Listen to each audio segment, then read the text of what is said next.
Welcome student in concept coaching classes. आज हम पढ़ रहे हैं अपनी क्लास 10th की बायो स्टार्ट कर रहे हैं, जहाँ पर हम पहला चैप्टर जो पढ़ेंगे वो पढ़ेंगे लाइफ प्रोसेस। साइंस के अकॉर्डिंग ये चैप्टर जो है वो 6 है, बट अगर बायोलॉजी के अकॉर्डिंग अगर बात करें तो बायोलॉजी का ये पहला चैप्टर है। तो यहाँ हम बात करते हैं लाइफ प्रोसेसेस की। तो लाइफ प्रोसेसेस नाम से ही समझ में आ रहा है आपका क्या हुआ, लाइफ की प्रोसेसेस, यानी जो हमारा जीवन है, हमारे जीवन में हम लोग क्या क्या प्रोसेस होती हैं, हमारी लाइफ में हम लोग क्या क्या चीज़ें करते हैं, हमारी ह्यूमन बॉडी हो गई, प्लांट बॉडी हो गई या एनिमल बॉडी हो गई, वो अपनी पूरी ज़िंदगी किस तरह से चलाते हैं, उन्हें हम लाइफ प्रोसेस कहते हैं। तो एक तरह से लाइफ प्रोसेस की अगर डेफिनेशन बोलना चाहे तो क्या बोलेंगे, all the processes like respiration, digestion, which together keep the living organism alive and perform the job of body maintenance are called life processes। यानी कि सारी प्रोसेसेस, रेस्पिरेशन यानी सांस लेना, सांस लेना ही केवल नहीं होता है, बेसिकली ब्रीदिंग होती है। सांस लेने को तो हम ब्रीदिंग कहेंगे। रेस्पिरेशन एक ओवरऑल प्रोसेस होती है, जिसे हम अभी देखेंगे। हमें ऐसा लगता है कि रेस्पिरेशन का मतलब केवल ब्रीदिंग हो गई, बट रेस्पिरेशन और ब्रीदिंग में डिफरेंस होता है, वो अभी हम आगे कंटिन्यू करेंगे। तो रेस्पिरेशन हो गया, डाइजेशन हो गया, या वो सारी चीज़ें जिसकी वजह से हमारा लिविंग ऑर्गेनिज्म जो होता है वो अलाइव रहता है, वो जिंदा रहता है और अपनी जॉब को परफॉर्म करता है, अपने वर्क को परफॉर्म करता है, अपनी बॉडी को मेंटेन रखता है। वो सारी चीज़ें हमारी क्या कहलाती हैं, लाइफ प्रोसेस। ओके, तो अभी लाइफ प्रोसेस हम पढ़ेंगे, इसको कई पार्ट में डिवाइड करके क्लासीफाई करके उसको पढ़ेंगे, जिससे कि हमें और अच्छे से क्लियर हो सके। तो ये चैप्टर पढ़ने पे आपको बहुत मज़ा आने वाला है, क्योंकि ये चैप्टर आपका पूरी तरह से आपकी खुद की ह्यूमन बॉडी पर बेस्ड है। तो ह्यूमन बॉडी में क्या क्या चीज़ें होती हैं उसको लेके तो आप हमेशा क्यूरियस रहते हो, तो उसे हम यहाँ पे पढ़ेंगे। इसमें से बहुत सारी चीज़ें हम पहले भी पढ़ चुके हैं, अपनी पहले की पुरानी प्रीवियस क्लासेस में पढ़ चुके हैं, पर यहाँ हमारा पूरा एक कंबाइंड चैप्टर है, जहाँ पे हम पहले जो पढ़ते थे उसमें या तो रेस्पिरेशन पढ़ते थे या तो हम उसमें सर्कुलेशन पढ़ते थे। हम आधे अधूरी चीज़ें पढ़ते थे, चैप्टर वाइज अपना पढ़ते थे, पर यहाँ ओवरऑल एक ही चैप्टर में हम सब चीज़ पढ़ेंगे। तो चलिए देखते हैं, यहाँ पे लाइफ प्रोसेस को कई पार्ट में डिवाइड किया गया है। पहला हो गया ग्रोथ। ग्रोथ का मतलब क्या हो गया, ये छोटा सा बेबी जो होता है वो बड़ा होते हुए धीरे धीरे यंग होता है, यंग होने के बाद ओल्ड हो जाता है। तो वो जो ग्रोथ होती है वो कैसे होती है, ग्रोथ उसमें होगा। देन डाइजेशन क्या होता है, डाइजेशन यानी जो हम फूड खाते हैं वो डाइजेस्ट कैसे होता है। रेस्पिरेशन प्रोसेस हो गई। फिर रेस्पिरेशन में आपका क्या होता है, रेस्पिरेशन में दोनों चीज़ें इंक्लूड होती हैं, यानी हमारा इंजेक्शन यानी फूड को इनटेक करने के बाद वो फूड किस तरह से हमारी बॉडी में जाता है और वो जाके हमारी बॉडी में किस तरह से बर्न आउट होता है और किस तरह से एनर्जी में कन्वर्ट होता है, वो पूरी प्रोसेस हमारी जो होती है। यानी कि आपने ऑक्सीजन को इनहेल किया और वो क्या करता है, जो भी आप फूड खाते हो उसको बर्न करता है और उसको बर्न यानी उस ऑक्सीजन की हेल्प से आपका फूड बर्न होता है और देन फिर आपका वो एनर्जी में कन्वर्ट होता है और आपको कार्बन डाइऑक्साइड प्रोडक्ट के फॉर्म में देता है, जो वापस से आपकी एक्सहेलेशन प्रोसेस के थ्रू बाहर आ जाती है। और ये पूरी प्रोसेस आपकी रेस्पिरेशन कहलाती है। इस पर भी हम लोग डीपली डिस्कशन करेंगे आगे। फिर हम पढ़ेंगे सर्कुलेशन, यानी जो हमारी बॉडी में जो ब्लड होता है वो किस तरह से सर्कुलेट होता है, या और भी चीज़ें जो हमारी बॉडी में होती हैं वो किस तरह सर्कुलेट होती हैं, वो सर्कुलेशन प्रोसेस पढ़ेंगे। इसमें अपना हार्ट आ जाएगा, हमारा हार्ट हो गया, लिम्स हो गई, ब्लड हो गया, ये पूरा ब्लड कैपिलरी, ये सारी चीज़ें हम यहाँ पे पढ़ेंगे। फिर होता है एक्सक्रीशन, यानी कि हमारा इंजेक्शन से लेकर फूड को इनटेक करने से लेकर उसके एक्सक्रीशन तक की पूरी प्रोसेस जो होती है वो आपकी लाइफ प्रोसेस कहलाती है। तो उसमें सबसे पहला टॉपिक जो है हमारा वो क्या है, न्यूट्रिशन। अब देखिए न्यूट्रिशन क्या होता है, न्यूट्रिशन नाम से समझ में आ रहा है कि हमारे जो खाने की चीज़ें होती हैं या न्यूट्रिशन होते हैं, पोषक तत्व होते हैं जो हमारी बॉडी को मिलते हैं, यानी जो भी फूड को हम जब खाते हैं तो उससे हमारे बॉडी में हमारी बॉडी को बिल्डअप होने के लिए कुछ चीज़ों की ज़रूरत होती है। वो जो चीज़ें होती हैं वो पूरी मिला के आपकी, जैसे प्रोटीन हो गया, कार्बोहाइड्रेट हो गया, आपका विटामिन्स हो गया, ये सारी चीज़ें मिला के जिनकी ज़रूरत होती है हमारी बॉडी को, हमारी बॉडी बिल्ड करने के लिए, वो क्या कहलाती है, न्यूट्रिशन कहलाती है। ठीक है, तो न्यूट्रिशन होता क्या है, it is the process by which living beings get food for obtaining energy and body building material. ये न्यूट्रिशन वो प्रोसेस होती है जिसके थ्रू जो लिविंग बींग्स होते हैं वो फूड को लेते हैं, फूड को प्राप्त करते हैं, यानी फूड को खाते हैं या फूड को ग्रहण करते हैं। फूड हम क्यों लेते हैं, हम फूड क्यों खाते हैं, खाना क्यों खाते हैं, जिससे कि हमें एनर्जी मिल सके और हमारी जो बॉडी बिल्डिंग मटेरियल्स हैं, यानी कि हमारी बॉडी की ग्रोथ के लिए जो चीज़ें ज़रूरी हैं वो सारी चीज़ें हमें न्यूट्रिशन के थ्रू मिलती है। अब न्यूट्रिशन हमारे लिए कितना इंपॉर्टेंट है और क्यों इंपॉर्टेंट है वो देख लेते हैं। तो इम्पॉर्टेंस क्या है न्यूट्रिशन की, nutrition is required to provide energy for the various metabolic processes. Nutrition हमारी बॉडी को प्रोवाइड करता है, एनर्जी प्रोवाइड करता है। इस एनर्जी से हम क्या करते हैं, इस एनर्जी से हमारी बॉडी की बहुत सारी मेटाबॉलिक प्रोसेसेस जो होती हैं उन्हें हम लोग करते हैं। मेटाबॉलिक प्रोसेस का मतलब क्या हो गया कि आपकी ओवरऑल प्रोसेस जो आप दिन भर की दिनचर्या में आप जो काम करते हो, चलते हो, फिरते हो, घूमते हो, फिरते हो, नाचते हो, बैठते हो, जाते हो, आते हो, वो सारी मेटाबॉलिक प्रोसेसेस जो होंगे और भी आपकी मेटाबॉलिक प्रोसेस में आपकी आ जाएंगी। वो जितनी भी प्रोसेस हो गए हमारी बॉडी की वो सब इसमें इंक्लूड हो जाती हैं। It is essential for growth of new sales. अब एक तो ये हो गया कि हमें एनर्जी देता है, न्यूट्रिशन हमें क्या करता है, एनर्जी देता है। सेकंड हमें क्या करता है न्यूट्रिशन, ये ज़रूरी होता है हमारी बॉडी की जो सेल्स होती हैं। हमारी बॉडी जो होती है, हमने 9th क्लास में पढ़ा था ना कि वो सेल्स से मिलकर बनी, यानी कोई भी चीज़ की जो सबसे छोटी यूनिट होती है, फंडामेंटल यूनिट होती है, वो सेल होती है। तो जो हमारी बॉडी का हमने सेल और टिश्यूज़ पढ़े थे 9th क्लास में, उन सेल्स और टिश्यूज़ यानी नई नई सेल्स बनाने में भी कौन हेल्प करता है, हमारा न्यूट्रिशन जो है वो हेल्प करता है। और रिपेयर और replacement of worn out sales, और जो सेल्स हमारी ख़राब हो चुकी होती हैं उनको रिपेयर करता है या उनको रिप्लेस करके नई सेल वहाँ पर आता है। वो सारी काम कौन करता है, हमारा न्यूट्रिशन करता है। ठीक है, तो देख रहे हो आप न्यूट्रिशन कितना ज़्यादा हेल्पफुल है, कितना ज़्यादा इंपॉर्टेंट है। It is needed to develop resistance against virus diseases. और साथ ही साथ क्या करता है न्यूट्रिशन, यानी हम अच्छा न्यूट्रिएंट अगर लेते हैं, हमारी बॉडी अच्छा न्यूट्रिशन लेती है तो उससे क्या होता है, वो वेरियस डिसीजेज यानी बहुत तरह तरह की जो बीमारियां हैं उनसे भी हमें बचाव करता है, हमें एक रेजिस्टेंस प्रोवाइड करता है, हमें एक प्रतिरोध प्रोवाइड करता है, जिसकी वजह से हम बहुत सारी ऐसी बीमारियां हैं जो हमारे इम्यूनिटी लेवल की वजह से हमें होती हैं। जैसे कि अगर हमारा इम्यून सिस्टम वीक होता है, इम्यून सिस्टम वीक होने का मतलब ही हो गया कि हमारे अंदर न्यूट्रिशंस की कमी है।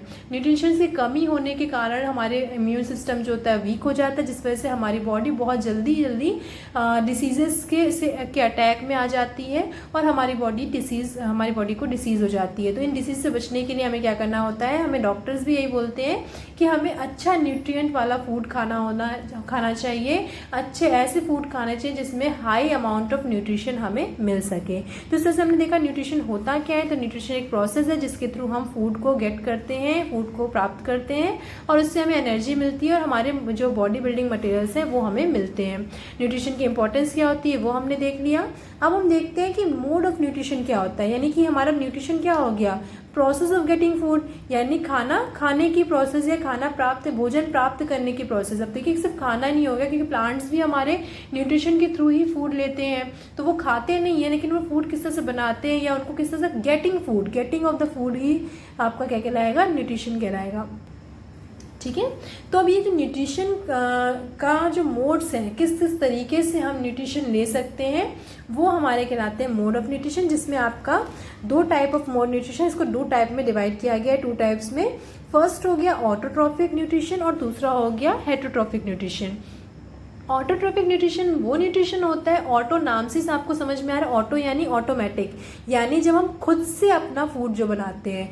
तो जैसे कि आपको पता है कि हम लोगों को क्या पता है कि जो प्लांट्स होते हैं वो अपना फूड खुद से बनाते हैं, जबकि जो एनिमल्स होते हैं वो दूसरों पर अपने फूड के लिए डिपेंडेंट होते हैं। तो जो न्यूट्रिशन ऐसा न्यूट्रिशन जिसमें कोई भी हमारा जो सब्सटेंस है या जो भी ऑर्गेनिज्म है वो अपना खुद का फूड खुद से प्रिपेयर करता है, तो उसे हम ऑटोट्रॉफिक न्यूट्रिशन कहते हैं। और ऐसा न्यूट्रिशन का मोड जिसमें हमारे ऑर्गेनिज्म जो होते हैं वो अपने फूड के लिए दूसरों पर डिपेंड होते हैं, उसको हेटरोट्रॉफिक कहते हैं। ओके, तो it is a mode of nutrition in which an organism prepare their own food from simple organic sources like CO2 and water। जैसे कि हमारे जो सिंपल ऑर्गेनिक, जो भी आपको ऑर्गेनिक का मतलब क्या हो गया कि जो भी नॉर्मली आपको लिविंग सोर्सेज में या लिविंग चीज़ों में, प्लांट एंड एनिमल से जो सब्सटेंस मिलते हैं, ये उन्हीं से आपका जो है वो बन के तैयार होता है। और इसमें ऑर्गेनिज्म जो होते हैं वो अपना फूड खुद से बनाते हैं, their own food prepare by their own. ठीक है, इसमें आपका क्या हो सकता है, these organism are called autotroph. अब ऑटोट्रॉफिक न्यूट्रिशन कर रहे हैं तो इनको क्या नाम देते हैं हम लोग, ऑटोट्रॉफ नाम देते हैं। और इनका एक एग्जाम्पल है हमारा प्लांट्स। ठीक है, हेटरोट्रॉफिक न्यूट्रिशन क्या होता है, it is a mode of nutrition in which an organism can not make its own food. यहाँ पर कैन मेक और can not make its own food and depends on other organism for food. इसमें क्या होता है heterotrophic में कि जो हमारा ऑर्गेनिज्म होता है वो खुद से अपना खाना नहीं बना सकता, वो हमेशा दूसरों पर डिपेंड होता है, तो इसे हम कहते हैं हेटेरोट्रॉफिक न्यूट्रिशन यानी हेटेरोट्रॉफिक मोड ऑफ न्यूट्रिशन। और इसमें जो ऑर्गेनिज्म होते हैं वो क्या कहलाते हैं, हेटेरोट्रॉफ कहलाते हैं। इसमें सारे एनिमल्स इंक्लूडिंग ऑफ मैन। अब देखिए आपको लगता होगा कि खुद से खाना क्यों नहीं बनाते, हम तो अपना खाना खुद से बनाते हैं। तो आप अगर खाना खुद से बनाते हो तो आप जो सब्जी लेके आते हो आप क्या बनाओगे, अपनी सब्जियां बनाओगे। तो सब्जियां तो आपने खुद से नहीं बनाई ना, वो आपको किसने दिया, प्लांट्स ने दिया। अगर आप कहते हो ठीक है हम सब्जी नहीं बना रहे हम दाल बना रहे हैं, तो दाल भी आप बना रहे हो, तो दाल भी क्या होती है, अल्टीमेटली वो किसी प्लांट से ही होके आती है। आप अगर ब्रेड सोचते हो कि हम ब्रेड खाते हैं, तो ब्रेड तो हम खुद से बना रहे हैं, खुद से खा रहे हैं, लेकिन ब्रेड में भी जो आपने मैदा यूज किया है यानी जो व्हीट फ्लोर यूज किया है, व्हीट फ्लोर भी आपका व्हीट से आ रहा है, अल्टीमेटली वो भी एक व्हीट प्लांट से आ रहा है। तो कोई भी चीज अगर आप कह रहे हो, आप कह रहे हो एग, आप कह रहे हो कि एग तो हम खुद से मतलब यूज करते हैं, एनिमल्स का जो एग होता है उसको हम खाते हैं, तो एग को भी आप खुद से नहीं बना रहे हो, वो भी आप किससे प्राप्त कर रहे हो, वो एनिमल्स से आपको मिल रहा है। मीट हो गया वो भी आपको एनिमल से मिलता है। तो अदर जितनी भी चीजें होती हैं वो आपको क्या होती है, हेटेरोट्रॉफिक न्यूट्रिशन में आपको दूसरों पर आप डिपेंड होते हो, आप खुद से उस चीज को नहीं बनाते। वहीं पे आप प्लांट्स को देखोगे, प्लांट्स किसी पे डिपेंड नहीं होते, प्लांट्स खुद फोटोसिंथेसिस प्रोसेस के थ्रू अपना फूड खुद से बनाते हैं। तो ये क्लियर हो गया आपको, मोड ऑफ न्यूट्रिशन क्लियर हो गया। तो ये दो टाइप के मोड ऑफ न्यूट्रिशन हो गए। आपके और भी होते हैं, सेप्रोफाइट्स होते हैं, बट अभी फिलहाल हमारे जो अगर बेसिकली ब्रॉड क्लासिफिकेशन किया जाए तो ये 2 टाइप्स का हो गया न्यूट्रिशन, जिसमें आपने देख लिया कि एक हो गया ऑटोट्रॉफिक और दूसरा हो गया हेटेरोट्रॉफिक। अब चलिए आगे बढ़ते हैं, देखते हैं आगे हम हमारे फोटोसिंथेसिस को देखते हैं। तो अब हम पढ़ेंगे अपने ऑटोट्रॉफिक में ही आगे बढ़ते हैं, फोटोसिंथेसिस प्रोसेस। अब ये फोटोसिंथेसिस प्रोसेस क्या होती है, हम ये बचपन से पढ़ते हुए आ रहे हैं कि फोटोसिंथेसिस प्रोसेस में पौधे अपना खाना खुद से बनाते हैं, तो इस प्रोसेस को फोटोसिंथेसिस कहते हैं। देखिए यहाँ पर हम पढ़ते तो आते हैं पर हमें इसका सिग्निफिकेंस नहीं पता होता, पर हम यहाँ अब से जो साइंस पढ़ेंगे उसमें हमें उसका मीनिंग पता होना चाहिए। जैसे नाम आया और नाम को पढ़ते ही हमें अगर कुछ भी नहीं पढ़ा हुआ है तब भी हमारा कॉन्सेप्ट इतना क्लियर है कि हम अपने अकॉर्डिंग उसका आंसर दे सकें। यही काम आपको करना है, क्योंकि मैं आपको पहले ही ये चीज बता दूं कि आपका 10th बोर्ड में आपके जो भी क्वेश्चंस आएंगे वो पर्टिकुलरली आपके क्वेश्चंस पढ़े हुए क्वेश्चंस नहीं आएंगे, वो concept based value based questions आएंगे। आपसे क्वेश्चन को इस तरह से घुमा के पूछेगा कि अगर आपका कॉन्सेप्ट नहीं क्लियर है तो आप उस क्वेश्चन का आंसर नहीं दे पाओगे, बट अगर आपका कॉन्सेप्ट क्लियर है तो आप आराम से उस क्वेश्चन को दे दोगे। यानी कि आपके क्वेश्चन कुछ इस टाइप से आएंगे कि आपको 2 पर्सन दे दिए जाएंगे, वो दोनों पर्सन आपस में कन्वर्सेशन कर रहे हैं और उस पर बेस्ड आपको रिजल्ट निकालना है। या आपको डायरेक्टली नेम नहीं देगा फोटोसिंथेसिस का, वो कुछ ऐसा घुमा के देगा आपको क्वेश्चन। यानी कि आपको अगर उसका बेस क्लियर है तो आप तो उसको बहुत आराम से कर लोगे। बहुत इजी क्वेश्चंस आते, टफ नहीं आते। मैं आपको बिल्कुल डराऊंगी नहीं, क्योंकि टफ बिल्कुल नहीं होता है। बस क्या होता है, आपका घुमा के क्वेश्चंस आते हैं और घुमाए हुए क्वेश्चन आप तभी कर पाओगे जब आपका कॉन्सेप्ट क्लियर होगा। तो आपको यहाँ पर बिल्कुल भी लर्न नहीं करना है। मैं आपको बार बार ये चीज याद दिला रही हूँ, आपको साइंस जो है आपकी 10th क्लास की, उसमें आपको रट्टा नहीं मारना है, आपको कॉन्सेप्ट समझ के चलना है। ठीक है, तो फोटोसिंथेसिस जो है आप नाम से समझ में आ रहा है, फोटो प्लस सिंथेसिस।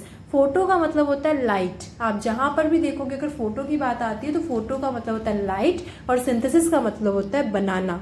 ठीक है, हिंदी में भी ऐसे ही कहते हैं प्रकाश संश्लेषण, यानी कि प्रकाश की हेल्प से, लाइट की हेल्प से बनाना।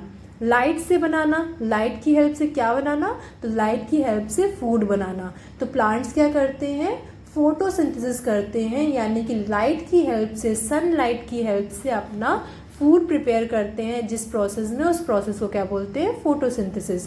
तो डेफिनेशन इसकी क्या होगी, photosynthesis is the synthesis of organic food from inorganic raw material. अब देखिए यहाँ पे बार बार ये वर्ड आ रहा है ऑर्गेनिक एंड इनऑर्गेनिक, तो पहले मैं आपको ये क्लियर कर दूं।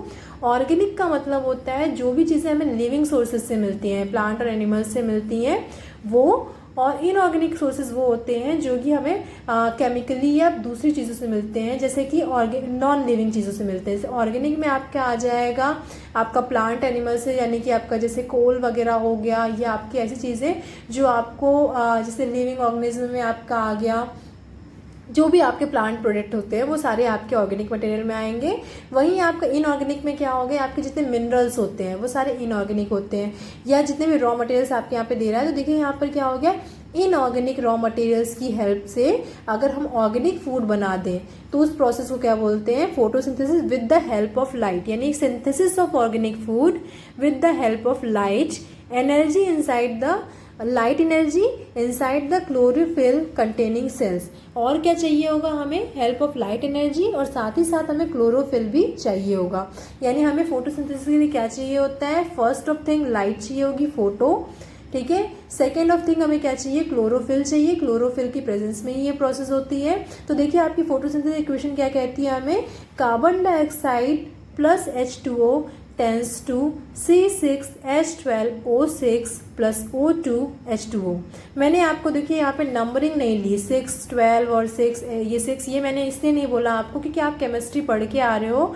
केमिकल रिएक्शन चैप्टर जो है वहाँ पे हमने इस चीज़ को देखा था कि ये 6 और 12 का सिग्निफिकेंस केवल और केवल इस इक्वेशन को बैलेंस करने में है।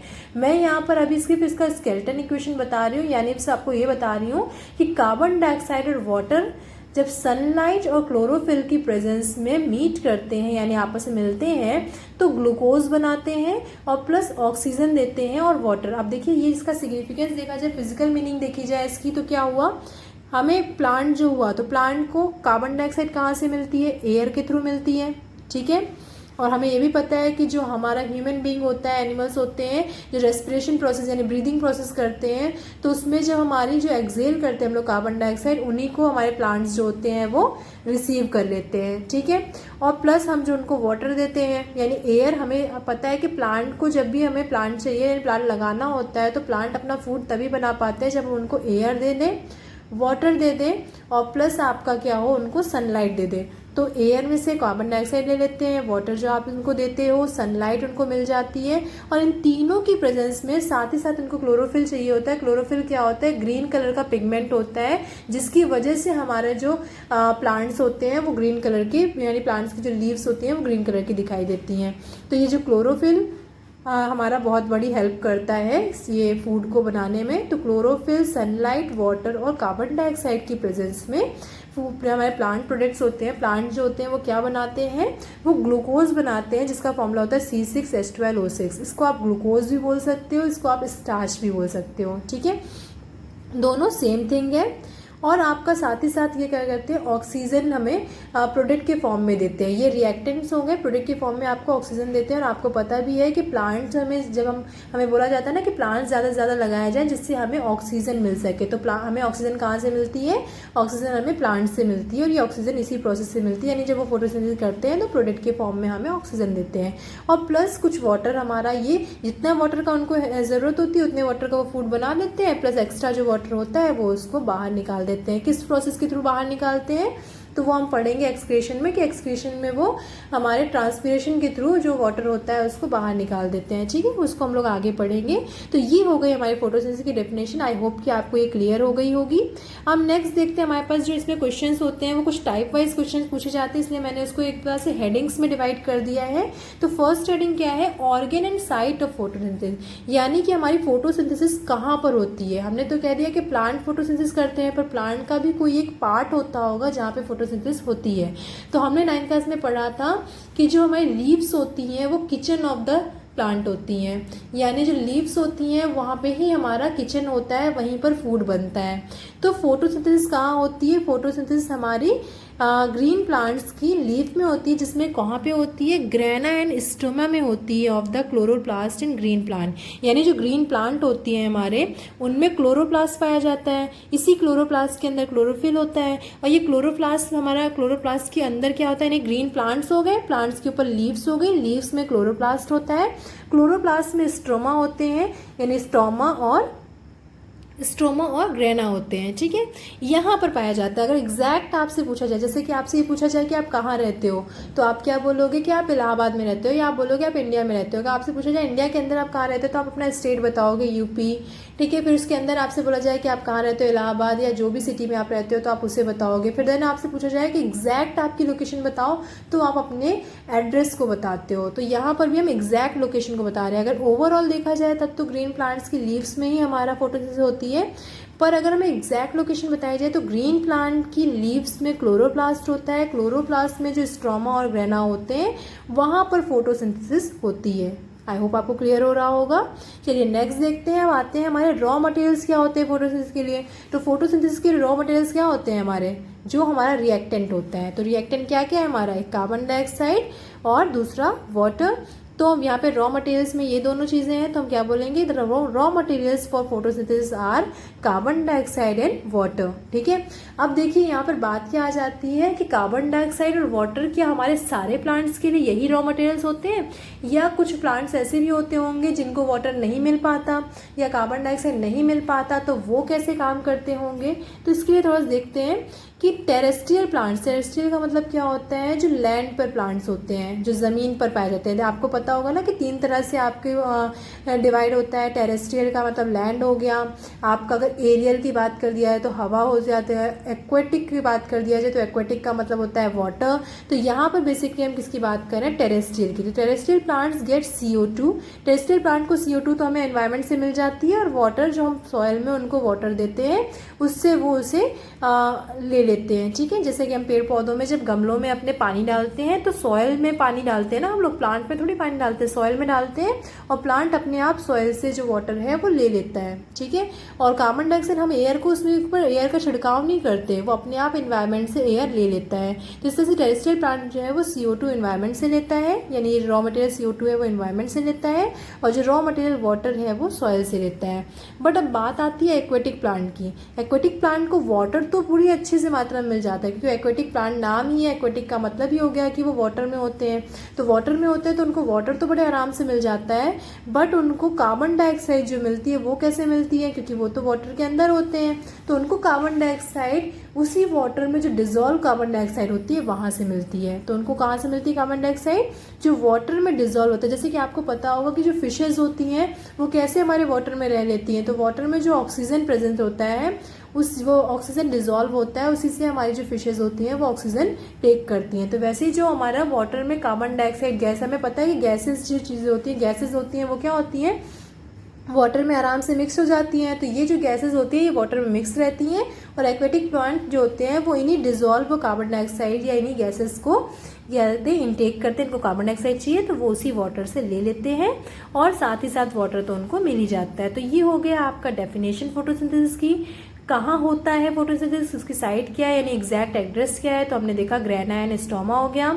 रॉ मटेरियल्स क्या होते हैं, carbon dioxide water. Terrestrial plant कैसे लेते हैं, तो अब देखिए इससे आपके क्वेश्चन कॉन्सेप्चुअल बन जाते हैं। कॉन्सेप्चुअल क्वेश्चन क्या बन जाता है, आपसे बोल देगा कि टेरेस्ट्रियल प्लांट तो हमें पता है कि कार्बन डाइऑक्साइड जो है एनवायरमेंट और वाटर से ले सकता है, but what about aquatic plant, how can they get carbon dioxide. ठीक है, क्योंकि ये क्वेश्चन हमारा बन सकता है, क्योंकि हमें नहीं क्लियर हो पाता है कि वो कहाँ से कार्बन डाइऑक्साइड लेंगे। तो इस तरह से मैं आपको क्वेश्चंस भी इस तरह से बताते जाऊंगी कि कुछ इस तरह से क्वेश्चंस आपसे पूछे जाते हैं। ठीक है, नेक्स्ट देख लीजिए, आपसे पूछा जाएगा event occur during this process. जब फोटोसिंथेसिस प्रोसेस होती है तो उस समय क्या क्या इवेंट्स होते हैं, क्या क्या इवेंट्स होते हैं। यानी सबसे पहले हमारा जो प्लांट में क्लोरोफिल होता है वो क्या करता है, सनलाइट को एब्जॉर्ब करता है, यानी जो लाइट एनर्जी आती है उसको, ये जो लीव्स होती है हमारी, यानी कि जैसे कि ये लीव्स हो गई, तो ये जो लीव्स है हमारी, ये क्या करती हैं, इन लीव्स में हमारा क्लोरोफिल पाया जाता है जिसकी वजह से ये ग्रीन होती हैं। तो ये लीव्स क्या करती हैं, जो सनलाइट यहाँ पर आती है, ये जो सनलाइट है, इस सनलाइट को ये क्या करती हैं, एब्जॉर्ब कर लेती हैं। ये जो हमारी क्लोरोफिल होती है इसमें लीफ में, वो सनलाइट को एब्जॉर्ब करती है। पहली प्रोसेस, पहला स्टेप। सेकेंड स्टेप में क्या हो गया, अब इसने क्या किया, क्लोरोफिल को क्या चाहिए थी, सनलाइट, तो क्लोरोफिल को सनलाइट मिल चुकी है। अब conversion of light energy into chemical energy. अभी जो लाइट एनर्जी है, क्या लाइट एनर्जी से काम हो जाएगा, हमें तो केमिकल रिएक्शन करवानी है, यानी कि लाइट एनर्जी पहले किस में चेंज होगी, केमिकल एनर्जी में। और splitting of water molecule into hydrogen and oxygen. और साथ ही साथ जो हमने यहाँ पर इनको वाटर दे रखा है, हमने इनको वाटर भी तो दे रखा है ना, हम क्या कर रहे हैं, इसमें वाटर का छिड़काव कर रहे हैं। ठीक है, तो ये जो वाटर दे रहे हैं, तो ये वाटर भी क्या होता है, 2 पार्ट्स में चेंज हो जाता है, यानी H2 और O2 में अलग अलग हो जाता है, स्प्लिट हो जाता है। ठीक है, तो सेकेंड स्टेप में ये हुआ, यानी light energy chemical energy change हो गई, और वाटर भी जो था, वाटर मॉलिक्यूल हमारा, देखिए अलग अलग होना जरूरी है। H2O जब अलग होगा तभी तो कुछ H हमारा ये ग्लूकोज बनाएगा, और कुछ H2O जो है वो बाहर निकल के ऑक्सीजन के फॉर्म देगा। ये ऑक्सीजन हमें कहाँ से मिलेगी, नहीं दोनों का स्पेशल तो स्प्लिट होगा तभी तो मिलेगी। फिर नेक्स्ट क्या होता है, जब ये प्रोसेस हो गई तो केमिकल एनर्जी में चेंज हो गया, यानी केमिकल मेथड हो गया। अब हमारा क्या हो जाएगा, कार्बन डाइऑक्साइड जो है वो रिड्यूस होगी, और कार्बन डाइऑक्साइड रिड्यूस होकर क्या बनाएगी, कार्बोहाइड्रेट में चेंज हो जाएगी, और इस तरह से हमारा रिडक्शन हो जाएगा। ठीक है। तो ये इवेंट्स होते हैं हमारी इस प्रोसेस में, यानी इस प्रोसेस में स्टेप बाय स्टेप इस तरह से वर्क होता है कि पहले लाइट एनर्जी को क्लोरोफिल जो है एब्जॉर्ब करता है, फिर ये लाइट एनर्जी केमिकल एनर्जी में चेंज हो जाती है और वाटर जो है वो 2 पार्ट्स में स्प्लिट हो जाता है, हाइड्रोजन और ऑक्सीजन में। और देन जो हमारी कार्बन डाइऑक्साइड है वो भी रिड्यूस होती है, वो भी हमारी जो है वो रिड्यूस होकर कार्बोहाइड्रेट में कन्वर्ट हो जाती है। ठीक है, तो इस तरह से ये हो गया हमारा। अब हम देखते हैं आगे हमारी क्या हेडिंग है। नेक्स्ट हेडिंग है हमारी स्टोमेटा। अब ये स्टोमेटा क्या होते हैं? Stomata are tiny pores present on the surface of the leaves. Stomata जो होते हैं वो छोटे छोटे छेद होते हैं, पोर्स यानी कि छेद होते हैं जो कि प्रेजेंट होते हैं सरफेस ऑफ द लीव्स, यानी पत्तियों को जब आप जूम करके देखोगे तो उसमें छोटे छोटे छेद होते हैं। जैसे कि आपको पता है कि जो आपकी स्किन होती है तो स्किन में भी छोटे छोटे पोर्स होते हैं, ये जो आपके हेयर होते हैं जहाँ से आपका स्वेट निकलता है, आपका पसीना जहाँ से एक्सक्रिएट होता है, जो स्वेट एक्सक्रिएट होता है वो कहाँ से एक्सक्रिएट होता है? जो आपके छोटे छोटे रोम छिद्र होते हैं, जो पोर्स होते हैं आपकी स्किन पर। तो वैसे ही जो आपकी लीव्स होती हैं उन लीव्स को भी जब आप जूम आउट करके देखोगे तो उनमें छोटे छोटे पोर्स होते हैं। ये जो छोटे छोटे पोर्स होते हैं ये क्या कहलाते हैं? ये स्टोमेटा कहलाते हैं। ठीक है, तो आपको क्लियर हो गया स्टोमेटा क्या होता है। जो लीव्स में छोटे छोटे छेद होते हैं उन्हीं को हम लोग स्टोमेटा कहते हैं। अभी स्टोमेटा का काम क्या होता है? Gaseous exchange take place through it. हमें पता है कि जो प्लांट्स होते हैं वो क्या करते हैं, वो कार्बन डाइऑक्साइड को इनहेल करते हैं और ऑक्सीजन को एक्सहेल करते हैं। अब इसके लिए जैसे हमारे पास ह्यूमन बीइंग के पास नोज होती है, नोज के थ्रू हम लोग क्या करते हैं, इनहेलेशन और एक्सहेलेशन करते हैं। सेम वही काम हमारे प्लांट्स में, लीव्स में ये स्टोमेटा करते हैं। यानी एक तरह से आप कह सकते हो stomata is the nose of the plant. Stomata is the nose of the plant. ये नोज का वर्क करता है, यानी कि इनहेलेशन और एक्सहेलेशन का काम करता है। तो गैसियस एक्सचेंज जो होता है, कार्बन डाइऑक्साइड और ऑक्सीजन का जो एक्सचेंज होता है वो टेक प्लेस थ्रू इट, ये स्टोमेटा के थ्रू होता है। ठीक है, ये स्टोमेटा का ही आपका डायग्राम है। ठीक है, इसको जूम करके देखा गया है। इस तरह के बहुत सारे स्टोमेटास जो है वो हमारे बहुत सारे नंबर ऑफ पोर्स जो है वो हमारी लीव्स में पाए जाते हैं। अब देखिए क्या हो गया, since large amount of water can also be loss through this stomata. अब आप बताइए कि अगर लीव्स में छेद होते हैं तो हम कहेंगे कि लीव्स में हम पानी देंगे तो ये क्या करेगा, पूरा पूरा वाटर जो है वो बाहर कर देगा, क्योंकि पोर है उसमें, छेद है तो इसकी वजह से क्या होगा, एयर तो आएगी, वाटर भी जो है वो भी सारा बाहर निकल जाएगा। यानी हमने यहाँ पे सॉइल में वाटर दिया, आपने गमले में पानी डाला, वो गया हमारे प्लांट्स तक, लीव्स तक गया, फिर लीव्स में छेद था तो वहां से बाहर निकल गया। हो सकता है ना, छेद होगा इसका मतलब बाहर निकल जाएगा। तो plant close this pores when not needed. इसलिए प्लांट्स जो होते हैं वो क्या करते हैं, प्लांट कहते हैं कि हमारा सारा पानी वेस्ट हो जाएगा। तो ह्यूमन तो इतना कंजूस है कि वो तो बैठा नहीं है कि पूरे टाइम हमको पानी देता रहेगा। क्या ह्यूमन बीइंग आप खुद सोचिए कि आप पूरे टाइम बैठ के पानी दोगे अपने प्लांट्स को? आप क्या करते हो, एक बार सुबह पानी दे दिया, एक बार शाम को पानी दे दिया, काम खत्म। आप पूरे टाइम तो पाइप लगा के बैठे नहीं रहते हो। और वो अगर उनके पास जो पोर्स है वो पोर्स इतने बड़े हैं कि उनमें से वाटर बाहर निकल सकता है। तो जब एयर अंदर आ सकती है तो वाटर भी बाहर निकल सकता है, तो वाटर बाहर निकल जाएगा। अब वाटर बाहर निकल जाएगा तो प्लांट्स फूड कैसे बनाएंगे? अगर लीक होता रहेगा इस तरह से वाटर तो प्लांट्स फूड कैसे बनाएंगे? तो इसलिए प्लांट्स ने क्या किया, प्लांट्स के ने एक ट्रिक निकाली। उन्होंने कहा कि जब हमें ज़रूरत होगी तो हम अपने गेट को ओपन कर देंगे और एयर को अपने अंदर ले आ लेंगे। ठीक है, और फिर उसके बाद जब हमें ज़रूरत खत्म हो जाएगी तो अपने पोर्स को बंद कर देंगे, अपने गेट को क्लोज कर देंगे, जिससे कि वाटर बाहर नहीं जा सके। जो थोड़ा बहुत वाटर बाहर चला जाता है वही आपने देखा फोटोसिंथेसिस में वाटर भी हमारा बाहर निकलता है, ट्रांसपिरेशन के थ्रू बाहर निकलता है। बट पूरा वाटर बाहर नहीं निकल पाता। क्यों? क्योंकि हमारे जो प्लांट्स होते हैं वो बड़े चालाक होते हैं। वो क्या करते हैं, अपना एक गेट बना रखा है उन्होंने और वहां पर एक गार्ड को रख रखा है। ये जो स्टोमेटा होता है, ये जो लीव्स होती हैं वो अपने स्टोमेटा के ऊपर एक गार्ड खड़ा करती हैं। और ये गार्ड क्या करता है, गार्ड का काम क्या होता है, वो गेट कीपर होता है। वो जब जरूरत होती है तो गेट को ओपन करता है और जब जरूरत खत्म हो जाती है तो गेट को क्लोज कर देता है। तो वैसे स्टोमेटा जो होते हैं इनके पास भी गार्ड्स होते हैं और ये गार्ड्स ही क्या कहलाते हैं, गार्ड सेल्स। देखिए ये डायग्राम है ना, ये पूरा स्टोमेटा है। ये जो आपका स्टोमेटा है इसमें क्लोरोप्लास्ट है जहाँ पर क्लोरोफिल होता है। ये जो आपके होल्स दिख रहे हैं इसी में क्लोरोप्लास्ट है, यानी यहाँ पे क्लोरोफिल पाया जाता है। और ये जो आपको बड़ा सा ये जो बीन शेप का दिख रहा है, ये बीन शेप का आपका ये गार्ड सेल्स हैं। ये जब गार्ड सेल्स आपकी क्या है, देखिए अब गार्ड सेल्स क्या होती हैं, फंक्शन करती हैं as a opening and closing of stomatal pore. ये क्या करती हैं, स्टोमेटा के छेद को यानी उसके गेट को बंद करने और खोलने का काम करती हैं। ठीक है, अब देखिए ये कैसे इसका काम करती हैं, ये नेचुरल प्रोसेस है तो इसका मतलब हमें पता भी तो होना चाहिए कि ये काम किस तरह से करती हैं। तो जैसे आपको पता है कि जो आपके जो स्विमिंग ट्यूब्स होते हैं, तो स्विमिंग ट्यूब्स में से जब आप एयर हटा देते हो, जब एयर को आप उसमें से निकाल देते हो, तो वो ट्यूब्स क्या होती हैं, आपस में चिपक जाती हैं। ये जो टायर होते हैं, जब आप टायर में से एयर निकाल देते हो तो वो चिपक जाते हैं। तो ये भी जो आपका है, ये एक तरह से आपका क्या होता है, टायर की तरह होता है। यानी जब इसमें वाटर जाता है तो ये क्या होते हैं, फूल जाते हैं। जो कि आपकी कुछ स्टेप्स होते हैं, जब इनमें वाटर जाता है तो ये क्या होते हैं, इस तरह से फूल जाते हैं और फूल के ऐसे खुल जाते हैं। जब खुल जाते हैं पोर्स तो इसमें से क्या होता है, एयर इनहेल और एक्सहेल और इनहेल होने लगती है। देन जब उसके बाद वापस से ट्रांसपिरेशन प्रोसेस होती है, यानी वाटर निकल जाता है, तो ये वापस से क्या होता है, इस तरह से क्लोज हो जाते हैं। ठीक है, तो क्या होता है आपका यहाँ पे, और ये नहीं कह रही हूँ मैं कि सारे वाटर निकल जाते हैं, वाटर या एयर, ये जो भी आपका ये जो बीच का होल है उसको क्या कहते हैं, स्टोमेटल पोर। अब देखिए यहाँ पर एक नोट है आपकी कि plant have starch as the storage carbohydrate which act as internal energy reserve, but animals have glycogen as internal energy reserve. जैसे कि आपको पता है कि जो प्लांट्स होते हैं, तो प्लांट्स फूड जो बनाते हैं, यानी जो एक्स्ट्रा फूड जो लास्ट प्रोडक्ट बनाते हैं, वो क्या होता है, कार्बोहाइड्रेट होता है, जिसको वो स्टोर करके रखते हैं, और वही उनके लिए एज अ इंटरनल एनर्जी होती है। प्लांट की जो एनर्जी, यानी प्लांट ने जो फूड बनाया, फूड से ही तो हमें एनर्जी मिलती है, तो वो किस फॉर्म में देता है हमें, स्टार्च या कार्बोहाइड्रेट के फॉर्म में देता है। वही एनिमल्स जो है, एनिमल्स जो फूड लेते हैं या फूड को जो वो अपना बनाते हैं, फूड को स्टोर करते हैं।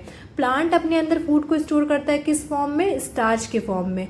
एनिमल अपने अंदर अपने इंटरनल फूड को किस तरह से स्टोर करता है, ग्लूकोजन के फॉर्म में। हमारी बॉडी में जो हमारा एनिमल में ही हम लोग भी आ जाएंगे, ह्यूमन बीइंग भी आ जाएंगे, तो हम लोग क्या करते हैं, अपने फूड को स्टार्च के फॉर्म में स्टोर नहीं करते अपनी बॉडी में। वो किस फॉर्म में स्टोर रहता है, ग्लाइकोजन के फॉर्म में स्टोर रहता है, ग्लूकोज के फॉर्म में स्टोर रहता है। ठीक है, तो यानी हम सिर्फ फूड खाने से हमें काम नहीं चलेगा, फूड को इनटेक कर लिया और हम सोचे कि हमें एनर्जी मिल गई, नहीं। पहले जब फूड हमारा ब्रेक होगा और ग्लाइकोजन में ग्लूकोज में चेंज होगा, तभी हमें एनर्जी मिलती है।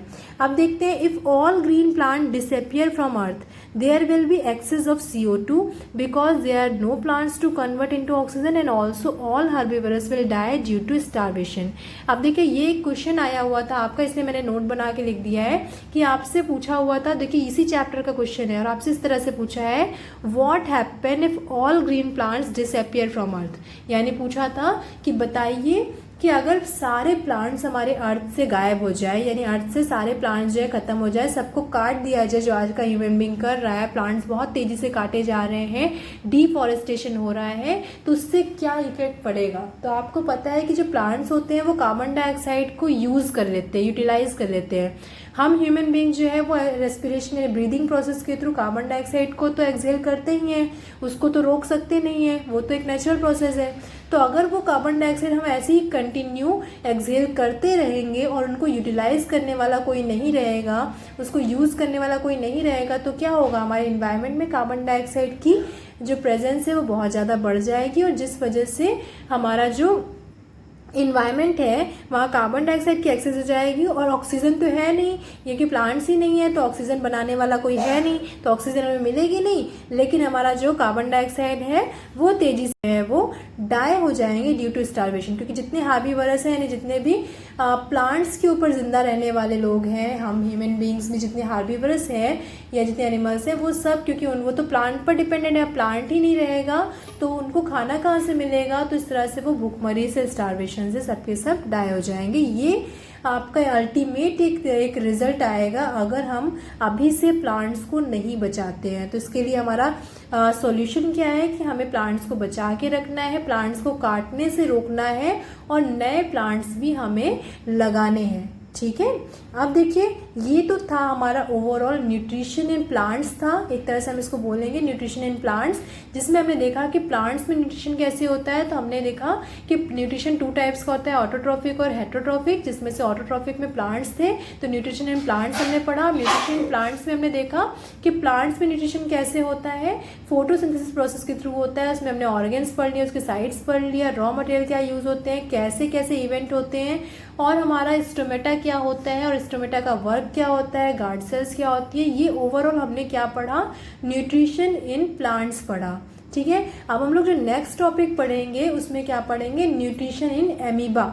ठीक है, यानी न्यूट्रिशन इन एमीबा यानी बैक्टीरियाज, जो भी हमारे छोटे मोटे जो भी चीज़ें होती हैं उनमें हमारा यानी न्यूट्रिशन इन एमीबा हमारा कोर्स में है, उसे हम पढ़ेंगे।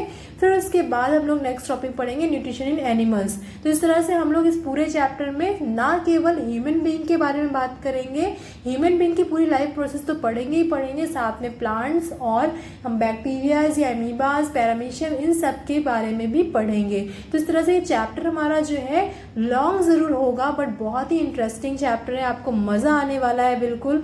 आपको अगर बायो नहीं भी पसंद है तब भी आपको मज़ा आएगा। क्यों मज़ा आएगा, क्योंकि ये आपकी पूरी तरह से आपके ऊपर बेस्ड है। अगर आपको 9th क्लास में आपको बायो इसलिए बोरिंग लगी थी क्योंकि वहाँ पर हमें सेल्स, टिश्यूज़ और इस छोटे लेवल पे बात कर रहे थे, और जो चीज़ हम देख नहीं सकते, सेल्स हम देख नहीं सकते, टिश्यूज़ हम देख नहीं सकते, तो हमें इंटरेस्ट नहीं आ रहा था।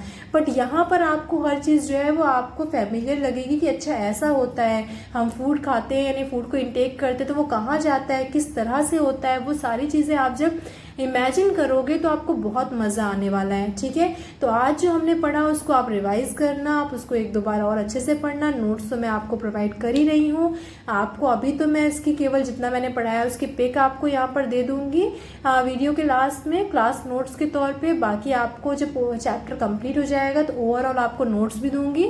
मैं आपसे यही कहूँगी कि आपको जो मैं नोट्स प्रोवाइड कर रही हूँ PDF का वेट मत करिए, साथ ही साथ आप नोट्स बनाते चलिए, क्योंकि ये चैप्टर आपका थोड़ा लेंदी जाएगा और इस चैप्टर से बहुत क्वेश्चंस पूछे जाते हैं एग्जाम में। और आपको मैं बार बार बोल रही हूँ, क्वेश्चन डायरेक्टली नहीं आएंगे, क्वेश्चन आपके कॉन्सेप्चुअल बेस्ड आएंगे। तो इसलिए इस चैप्टर को आपको पढ़ना बहुत ही ज़रूरी है। तो फिर आप आज के लिए इतना ही रखते हैं, चलिए मिलते हैं आपसे नेक्स्ट वीडियो में। तब तक के लिए thank you for watching this video. Goodbye students and good luck.